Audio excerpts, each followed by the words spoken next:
Hi, scholars. Miss Howell. I am here to review the partial product and area model method for multiplying whole numbers. So we'll start with a 3-digit by 1-digit number, and then we'll move on to 2-digit by 2-digit. Before we start, it's important we remember a couple vocabulary words. So we need to know the words factor, product, and equation.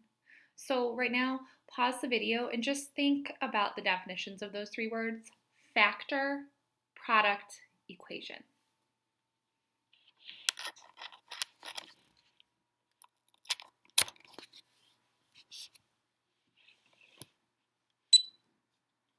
All right. So you should have paused just to think about those words. And we have hold on, let's focus. Okay. We have a little example. This whole thing is an equation. So an equation has an equal sign where one side of the equation is equal to the other. So a factor times a factor equals a product. So if you hear me say factor, I'm talking about the numbers you're multiplying together. Product is the answer to a multiplication problem specifically. So if we're looking at multiplication, area model, and partial products, we're going to look at two different methods. So let's start first with 3-digit by 1-digit.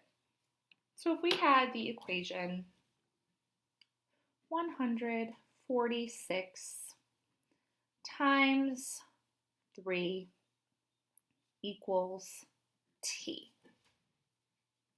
We know right now that our factors are 146 and 3, and they equal t. That's the unknown that we're solving for.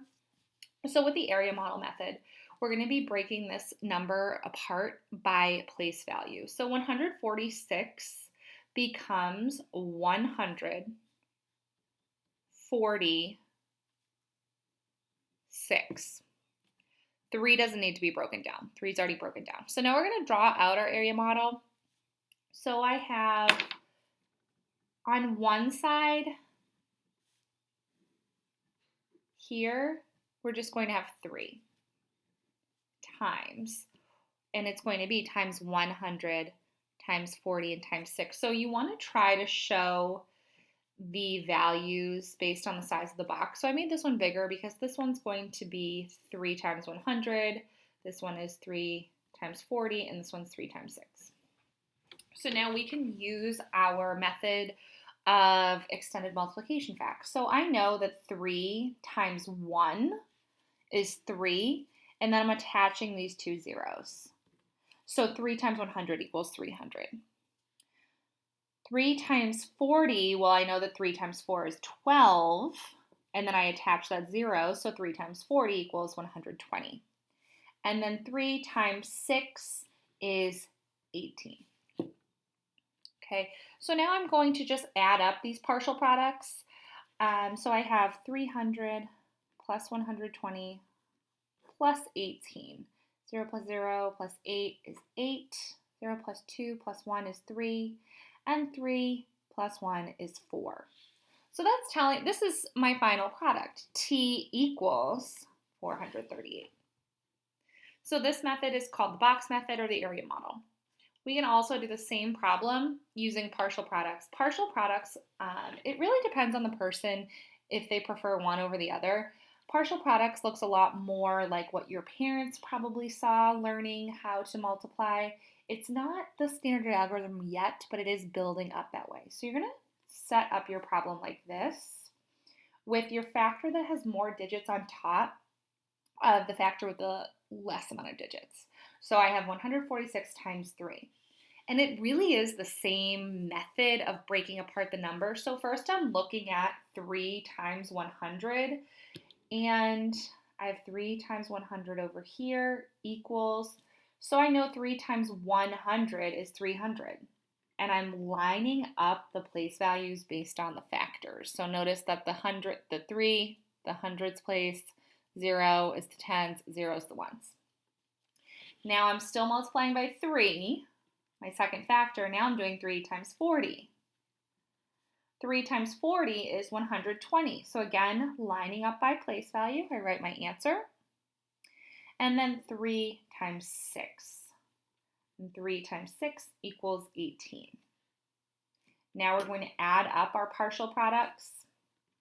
So I get 8, 3, and 4. So T equals, again, 438. So you get the same product both ways. It's just some people's brains like the box method, some people's brains like the partial product method. Now we're going to try out a 2-digit by 2-digit. So moving down to our next problem. 2-digit by 2-digit is getting a little bit more advanced. I'm just going to have that so it doesn't look like so much on the screen. And again, we'll do the area model or the box method, and then we'll do the partial products. So let's say I have 48 times 26. Okay. I'm still breaking apart both numbers by their place value. So 48 is 40 and 8, or 40 plus 8, and 26 is 20 plus 6. So this is telling me I need a 2 by 2 area model. So I'm going to make my box a little bit differently than I did with the 3-digit by 1-digit. So I have the box, and again, I'm trying to show that the value here will be greater and these ones will be smaller. That's why their sizes are different. Don't worry too much about that. It's just more like for your brain to understand the values of your factors and your partial products. So now to set up, I'll start with the first factor, 48. So I'm going to put 40 here and 8. Then I'll take 26, I have 20 and 6. Okay. Same method we used before. It's just different steps. So now I'm doing 20 times 40. So I can use my method of extended multiplication facts again. 2 times 4 is 8, and I'm attaching 1 0, 2 zeros. So that means 20 times 40 is 800. 20 times 8, well, I know 2 times 8 is 16. Attach 1 0 of 160. 6 times 40, well, I know 6 times 4 is 24, and I attach this 1 0. And 6 times 8 is 48. So these are my partial products. I'm going to add them up down here to get my final product. So I take 800 plus 240 plus 160 plus 48. And I have 8 in the ones place.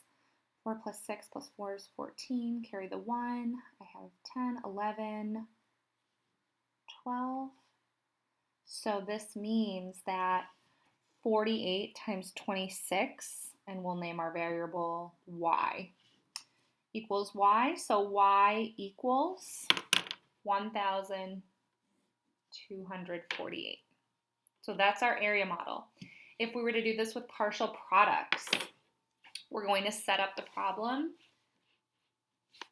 Just want to make this straight. We'll set up the problem like this. So I have 48 times 26.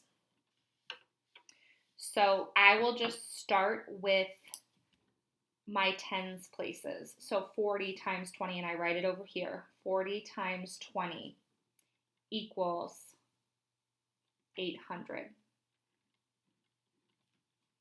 Now I'll go 20 times 8. 20 times 8 gives me 160. Now moving over to 40 times 6.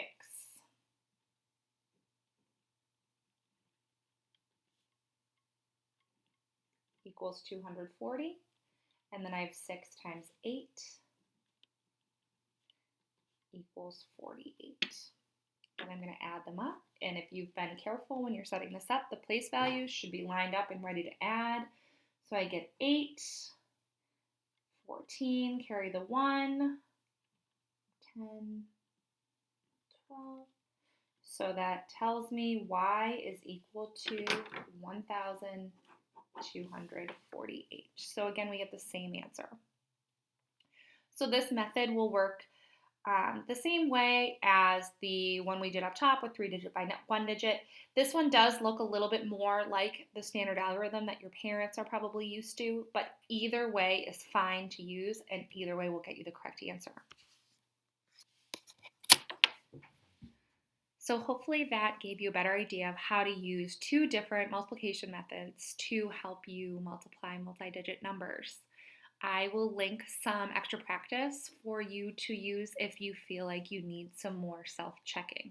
Let us know in the comments how this strategy worked for you. Bye, scholars.